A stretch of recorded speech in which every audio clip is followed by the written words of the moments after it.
one of the things we're trying to highlight here, at least I'm trying to highlight, is Tucson's participation in Tucson's role in My Brother's Keeper. This is a program that has been brought to us by the President of the United States. He's made it very clear that he is in the process of gathering funds from private foundations, and that he is going to spend some of his last year and then some of his post-presidential time putting together programs which support and help young men of color in particular and young people of color.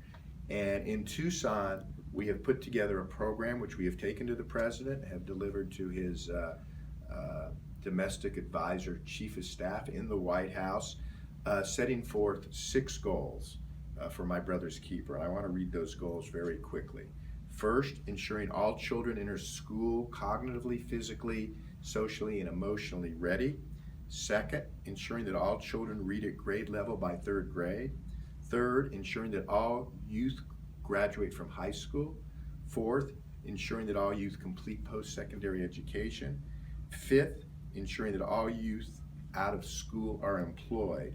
And we have a partnership, a community partnership with United Way called Cradle to Career that are dealing with those 5. One of the things that's made Tucson unique and has drawn the White House's attention is our 6th goal, and that is to ensure that all youth remain safe from violent crime and have a second chance. And the program we're here to highlight today addresses that 6th goal, and our partners here have gotten a federal grant and have also drawn the White House's attention for this program. So the 3 nonprofits who formed together, Pima Prevention Partnership, Amistades, and the Tucson Urban League, have joined forces in a successful program that I believe is going to serve as a model for cities nationwide. They worked together and applied for an extremely competitive grant from the United States Department of Justice, and ultimately were one of only 6 programs in the country to be funded. It's a 2-year grant for $483,334, because with the federal government we can never get a round number. But the idea of the program is to help young Latinos and Latinas aged 18 to 24 to re-enter society after incarceration. The program is called the Fortaleza Re-Entry Project. Fortaleza in Spanish means inner strength.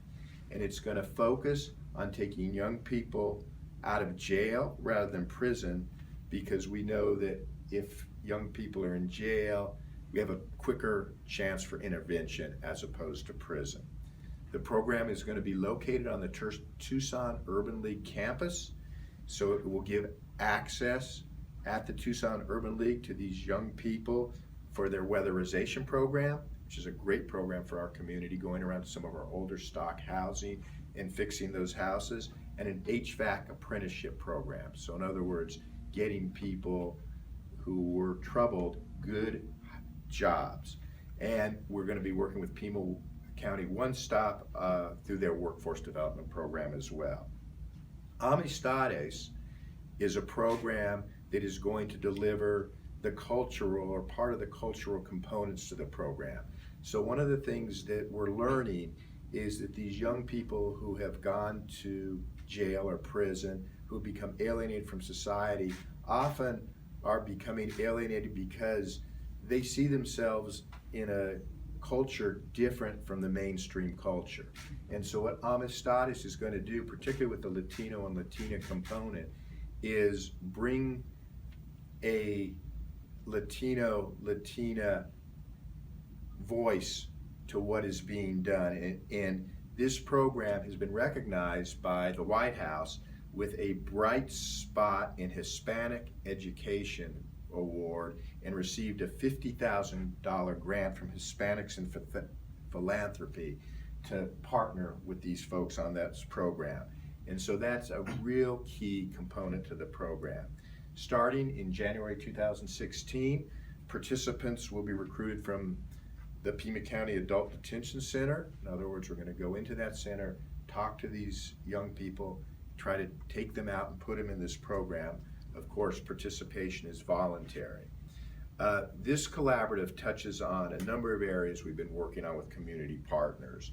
Our Second Chance initiative to help with reentry, our work to reduce poverty, our Steps Success program to bring children back to school after they've dropped out, and of course the Brothers Keeper initiative. So I want to thank Pima Prevention Partnership, Amistades, and Tucson Urban League, and Pima County for this program. And I think with these partners, we're going to have great success. Now I have to tell them in advance, I'm one who loves benchmarks and numbers, so we'll be watching, as I'm sure Washington will be watching, to see how many people we bring in the program, what kind of success we have. Now everyone is here, I think, to answer questions. But I would like Carol from Pima Prevention Partnership, Carol Carpenter, to really give the details of the program, and then we'll come back. I'll say a few closing words and we'll go to questions. Carol? Thank you. Thank you very much, Mayor. He covered many of the initial points, but just one thing to point out right away, and that is we knew this was an extraordinarily competitive application.